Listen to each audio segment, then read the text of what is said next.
Welcome to the Global Eye. You're with me, Mousumi. The Israel-Iran war, it's not unknown to anyone now. It has turned to be complicated because initially it began with Israel and Iran, and suddenly we see a different turn. We see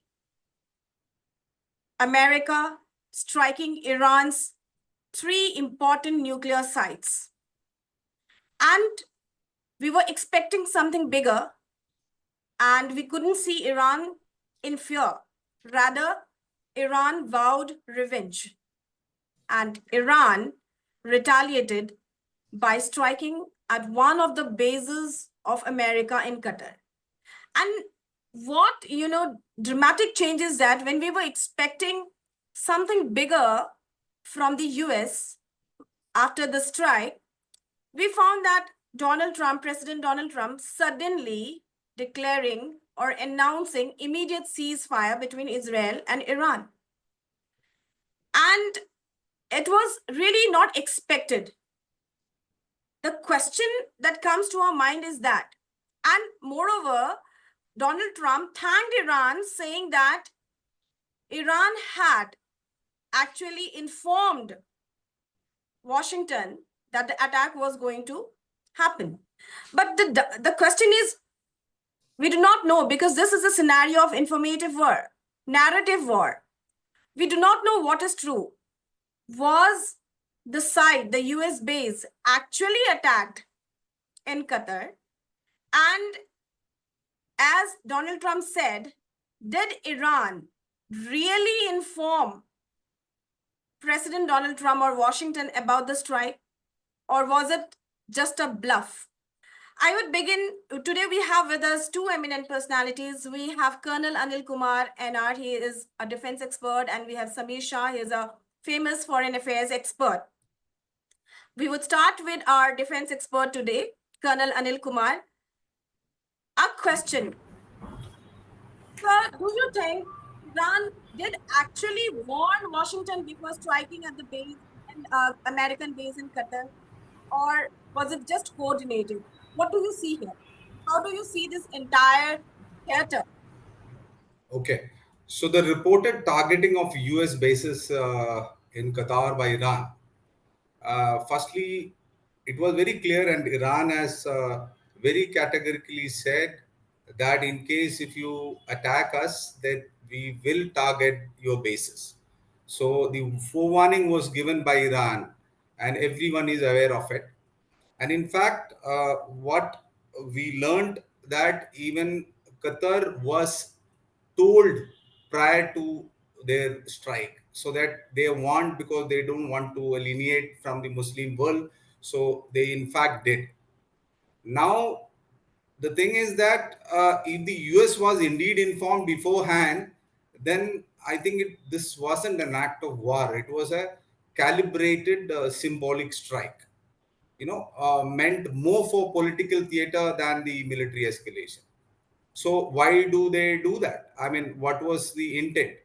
One is, I believe, it must be a symbolic deterrence, because Iran needed to show its domestic audience and the wider Muslim world that it could retaliate and stand up against the perceived US. And even if it avoids casualties, it will help saving face without triggering any direct confrontation. Now, that could also send out a strategic messaging to the regional place that we have the reach, we have the intent. But at the same time, by alerting US beforehand, Iran demonstrate that it is not looking to provoke an all-out war, only to reinforce deterrence. And this is what my view on this Iran stand. We have with us Samir Shah. He's a foreign affairs expert. So we would like to know in depth, in depth, what do you think, do you think that Iran will actually, call Donald Trump and say that, we are going to strike one of your bases, or was it a back channel? Do you think somewhere it is coordinated? Is that somehow Donald Trump had a talk with, Iran, or was it coordinated, or was it fabricated before, declaring a ceasefire? Because the ceasefire, suddenly the ceasefire came, and we were not expecting this because Israel was adamant and Iran was also stubborn. So they were all, in the mode of revenge. Iran was in the mode of revenge. So suddenly this ceasefire came as a surprise. How do you view this? In my view, in the world of diplomacy and face saving, this was like a face saving act. Very bluntly put, it is a face saving act. You should also consider why Qatar. Why was it attacked in Qatar? See, Iran has a very good relationship with Qatar. They both are members of non-aligned nations. They also are organized. They are also members of organized Islamic countries, and they have a lot of business of oil and gas going on, and that makes a very good relationship.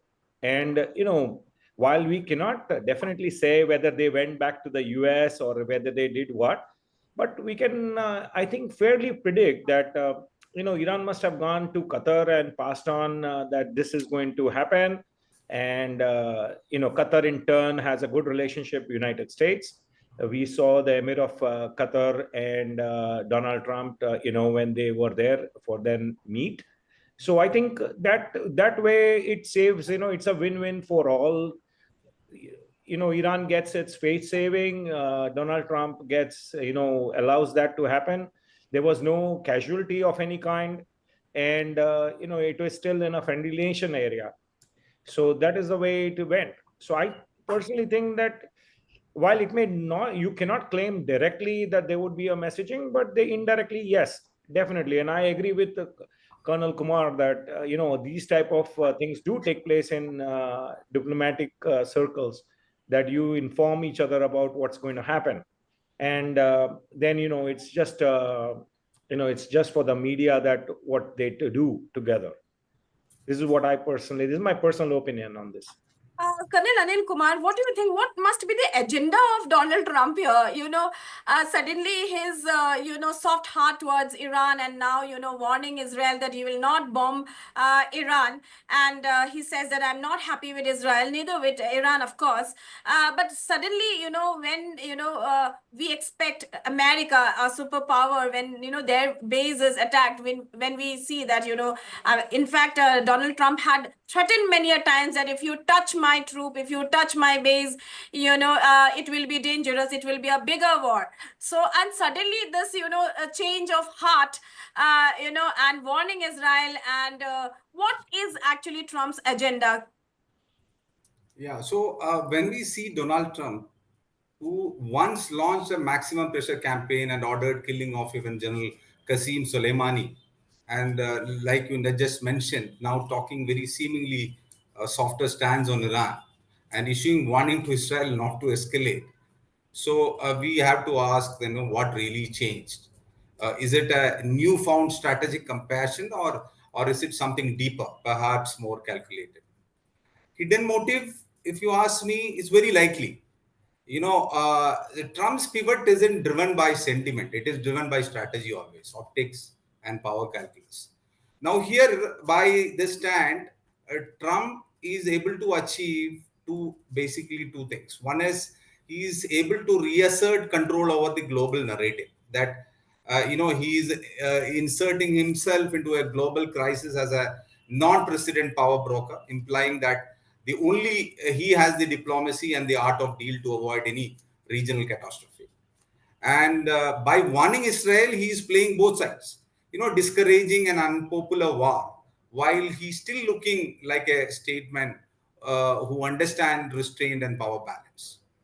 Now, the second thing he's achieving, preempting Biden and discrediting Israeli policy, because this move also weakens Biden's foreign policy posture by suggesting that the current administration is either too timid or too blind to prevent escalation.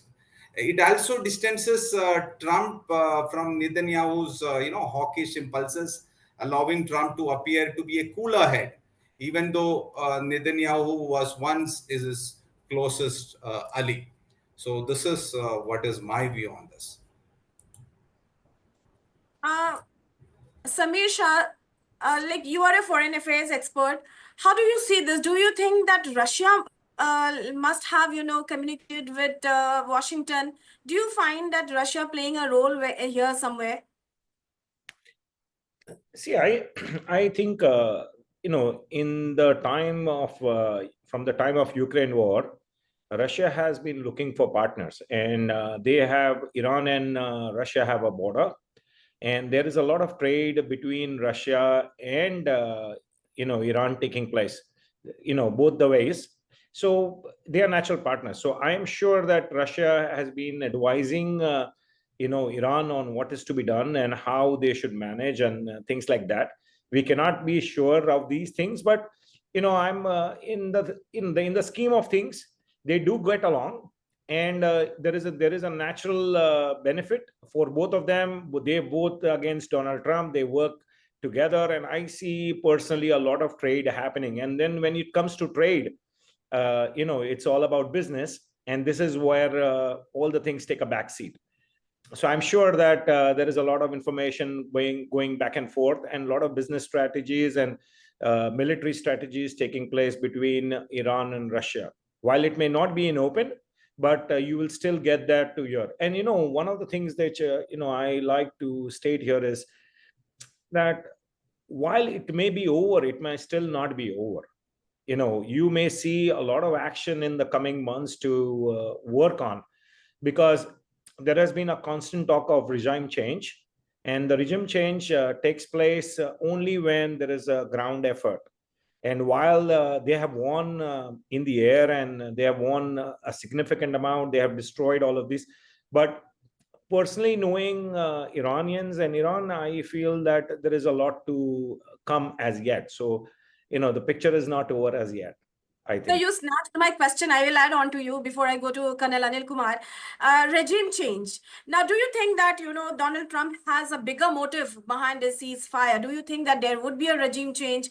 Are there any possibilities? Because the Iranian, the people are actually not happy with Khamenei. But during this war, everyone was definitely united because it was, a national issue. But do you see somewhere, Donald Trump planning, something for the regime change? Because since a long time he has been uttering the same thing, because he says, and on the other hand, Israel says that Khamenei must die. How do you see this? Do you see a bigger plan behind this? See, history teaches a lot of lessons, and the US, I think, has a lot means has learned a lot, I think. So they are very cautious, according to me. They are very cautious in the terms that what happened with Saddam Hussein, or what happened in Gaddafi and several other nations. So on one side, you do want a democratic process to take place, and a lot of things happening, and business and country being open. But on the other side, you are cautious enough that you don't want to be portrayed as a warmonger, or you want to go ahead and try to do things. So I think Donald Trump has a very cautious approach, has adopted a very cautious approach. There has been no unnecessary comment. You have just one person commenting all the time, and so the information flow is very regulated at this time, and that is how it's going. So I think it's we will see in the coming time that how it goes. But about the regime change, we cannot expect a democracy coming in Iran very soon. This is I think so. So this is going to continue for some time. So regime will not suddenly go away. They are pretty strong even now. So, Colonel Anil Kumar, see, Donald Trump suddenly, comes on social platform through, as usual, he is in a hurry to, declare that he is the peacemaker. So he declares that there is truce peace between Israel and Iran. But immediately we find Iran violating ceasefire. And how do you see this, and Iran says that there is no clear agreement of a ceasefire. So how do you see this? Was it actually a deal? Was there any agreement, or suddenly how come Donald Trump declared that it has been declared that there is a ceasefire between the two parties, Israel and Iran, and immediately after that we saw Iran violating ceasefire. It attacked Israel. How do you see this? See, I so are you probably thinking that is there any deal or something? I mean, as we all know that the back channel, he believes in. He use a very unorthodox diplomacy, and we all know that Trump does that. So, do you want me to examine that particular part, or you wanted to know why Iran has violated the ceasefire? Yeah, why Iran has violated, if at all there was a talk on, ceasefire, if at all Iran had agreed, like with Donald Trump, and why Donald Trump was in hurry and he just, declared, and immediately after the declaration, we found Kamini saying that, there is no such agreement until and unless Israel stops, they will also not stop, and we see Iran violating ceasefire. Okay, so as I Iran has to, like I was mentioning, Iran has to show its domestic audience and the wider Muslim world that they could retaliate and they can stand up, because see the Iran today represent the Muslim world also. There may not be direct supporters, but I'm sure that we all agree that on a same platform, say they all wanted to show that there could be somebody could stand up, and and also they wanted to send a signal to the regional player that we have the reach, we have the intent, so that they can strike whenever they want to. So they just wanted to show the entire world, that we are not, on the terms of US, and we could react like they wanted to show the entire world. That's what I personally feel. Uh, yeah. So of course, like you see, the escalation they have done with the complete restraint. So that means, like I was telling you, mentioning, it is my analysis is they don't want to show the world that they're going all out war, but they wanted to prove it a point. We can retaliate, and we doesn't want to go for an all out war, but at the same time they wanted to prove a point. Uh, like we this question is for our foreign affairs experts, Amisha. Sir, do you somewhere see that Israel is going out of ammunition, or somewhere it is suffering because it has been already fighting, battling against Houthis, Hamas, and Hezbollah. So, and again, a full-fledged war with 12 days of war with Iran. Do we somewhere see, why suddenly Israel also, agreed, to the ceasefire? Because Israel was adamant to finish off Iran's nuclear infrastructure. And did actually Iran, achieve the objective it wanted, it aimed at? There is Israel depends very much on the United States and their Western allies for their ammunition and their own security and things like that. So I don't think that there would be any shortage of ammunition as such that would take place. But what you need to note is that, there was when they told Donald Trump that Israel has put some missiles into Iran, there was an expletive that Donald Trump muttered, and this gives a lot of signs to the media that Donald Trump does not want directly now to get into the war in this fashion. It wants Israel to stop back out and stop this kind of rhetoric which is going on right now. And then subsequently, they would think on what is to be done. So basically, to tone down the whole war scenario, bring peace into the system, and then think about what they want to do. So it would take some time. You need to give this time, as I mentioned earlier, that we will see a lot of action in the coming weeks. So, but as of now, I don't see much things happening, and it is definitely not due to the Israel not having the necessary ammunition and all the things that they have even today. Do you think, sir, somewhere, Donald Trump this time succeeds as a peacemaker?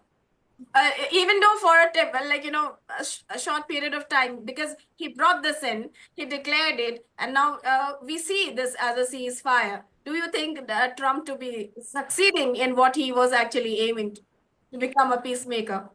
See, Donald Trump, in my opinion, is a business person. And as a businessman, and then subsequently as a political person, you want to achieve your goals, but keep it as small as possible. You don't want to go ahead and, so he's not into it for a war or any kind of benefit inside. But yes, if he does end up being a peacemaker, so why not? And that is how, and gives us a good name, especially after the tariff things that has happened, and a lot of countries got moved. So this would be a good beginning for him. So I think it works well for Donald Trump, and it also works well for Israel, as now their main objective of all the nuclear bombs and all that is over, at least on the face of it, and they would see what happens in the future. Colonel Anil Kumar, do you see Iran actually giving up producing nukes? Do you think, like, they will just give up? Because now, as far as we have heard that their infrastructure is disrupted, many sites are destroyed by Israel, as Israel says, and the US also. Do you think Iran will just give up because damaging the sites and damaging infrastructure, that may be temporary, although it may take decade, and Iran, do you think Iran will give up on this and Iran will actually deal with Washington regarding this nukes? Because America doesn't want Iran to produce nukes, and even Israel. That is the war, actually. That is the reason behind this war. So, see, the psyche of Iranians, we all know that they don't have, the history of giving it up. So, obviously, they certainly does not have the strength which they had, the might they had, because they have suffered a lot of casualties. And I will not be able to tell you what exact damage the attacks, the bombings have inflicted on the Iran, but. It is quite certain that they have affected very severely. So they are not, I don't think they are in a position for continuing the war throughout, because the country suffer, the people suffer. So, and I believe, like, we know that Trump, like he just mentioned, he was a businessman. What he's looking at right now, he's he basically wanted to show the world, I'm the he's positioning himself as a deal maker, not a warmonger. And so probably, and he's the only leader capable of avoiding a World War III. So I'm sure through his back channels, most probably he must have probably used the backstage elements to speak to them and to give them a very honorable exit from the war and de-escalate to the situation. So probably Iranian must have grabbed that opportunity. So it's a win-win situation for everyone, and Israel, they will be able to pacify, and of course Iranian will get a relief, and Trump will have a victory. So so this is my view on this. Uh, Samir sir, a question to you. How do you see India's stance here? India was actually neutral, quiet. This time we saw, like, because we have good relations with Iran, we have good relationship with Israel too. So how do you see India's stance here? What, like, was it diplomatic or it was deliberate silence? See, India has a very tight rope to walk here.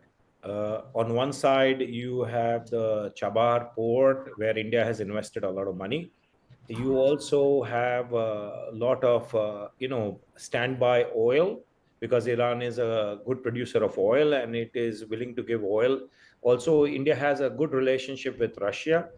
So on this side, India has to walk a very tightrope. It cannot criticize and it cannot move ahead in the way that the Western people can go ahead.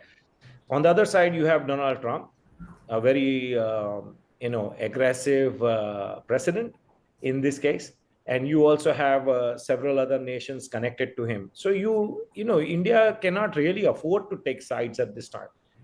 While it may, when there is a bombing in Israel, of course, on a humanitarian ground, you do agree that, okay, you should not do this, but it would never end up criticizing Iran directly. While it may have its own opinion, India cannot really afford to make enemies on that. And, if you really see the recent actions of Donald Trump, where he has invited Asif Munir to the Pakistan general to White House.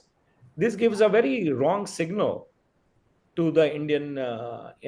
India as a nation needs to be careful of where we tread. We cannot on one side tread on the side of Iran. At the same time, we cannot walk on the American side as well. So we have to develop our own systems and our own path, and that is what it is. So we really can't. India cannot afford that at this time. Definitely, we found Asim Munir actually in Pakistan playing musical chair between two countries, China and America, because he wants Asim Munir, definitely he already honored Donald Trump with the Nobel Peace Prize, and Pakistan cannot afford to put down China too. So yes, Colonel Anil Kumar, how do you see Pakistan reacting here? Because it cannot actually turn down China because they want money and they are in debt, and again they are trying to keep or please Donald Trump. So it's a musical chair between two nations. How do you see this? Will Pakistan actually, when the music stops, will lose the chair, or will it have any ally? So it is. I mean, it is very interesting, and how do they balance between these two relationships, US and China? So probably the days to come, we will get a clear picture. But as far as this Munir is concerned, General Munir is concerned, it has also give us an indication that who is in power in Pakistan. It's not the government there; the army dictates there. So he's been invited, not the state head.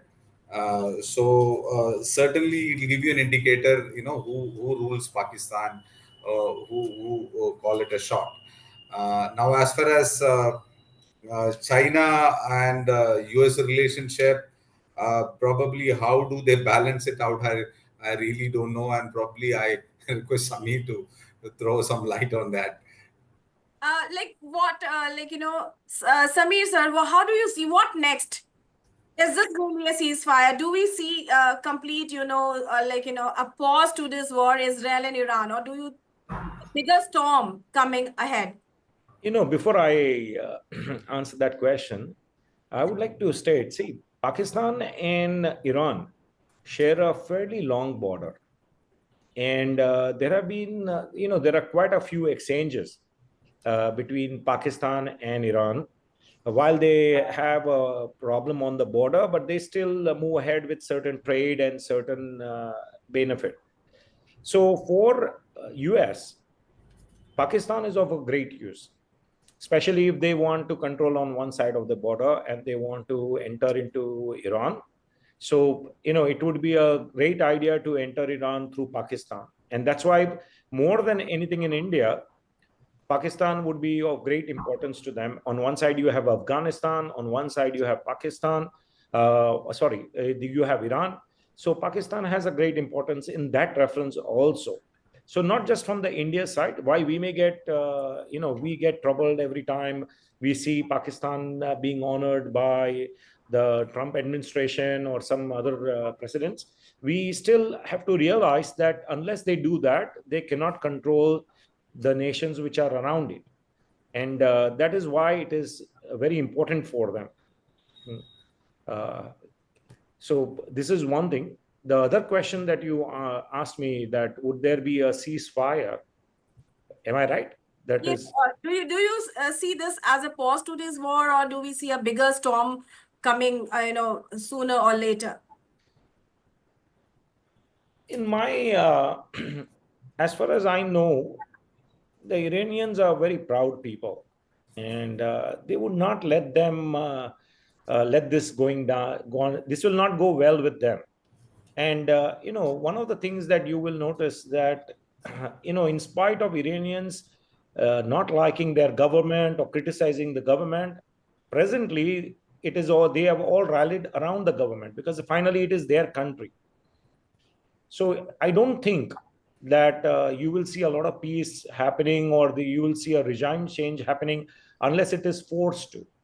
May not see uprising happening that we saw in for Gaddafi. We may not see things like that. They may actually plan, and it will may regroup. So there is a lot of challenges here, which we may have to see in the coming months and years to come. So, bombing certain things out like nuclear plants and things like that will not mean that there is going to be a lasting peace very soon, because there would be regroups.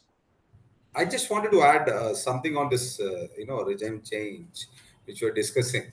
So, Trump may not aim at an outright regime change by military means, for sure, because we all saw how poorly that played out in Iraq, Afghanistan. So, but however, a soft overthrow, that is through the strategic isolation, cyber warfare, internal dissent, and economic collapse, could be a long-term play. So and so it is the goal, but regime, if you remember, during the Trump first term there was a widespread protest in Iran, and some US think tanks close to his administration openly discussed a regime destabilization through an internal dissent. But that rhetoric may be softer now, but the goal could remain same, but push the regime through the implosion and not through invasion like they did it in Afghanistan and this place. And because this is their ultimate aim, so slowly weaken the administration and and then collapse. That's probably that the US is aiming at. Thank you so much, Colonel Anil Kumar, and thank you so much, Samir Shahji, our foreign affairs expert. The twists and turns between Israel, Iran, and now America, this will continue, and the time about to come will say actually what lies ahead.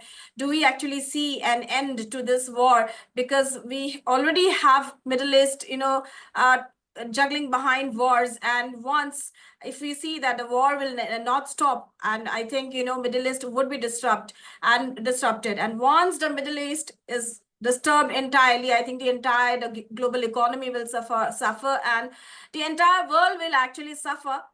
And thank you so much for joining us. Let's see what lies ahead with Israel, Iran, and Donald Trump actually succeeding as a peacemaker. Thank you so much, everyone.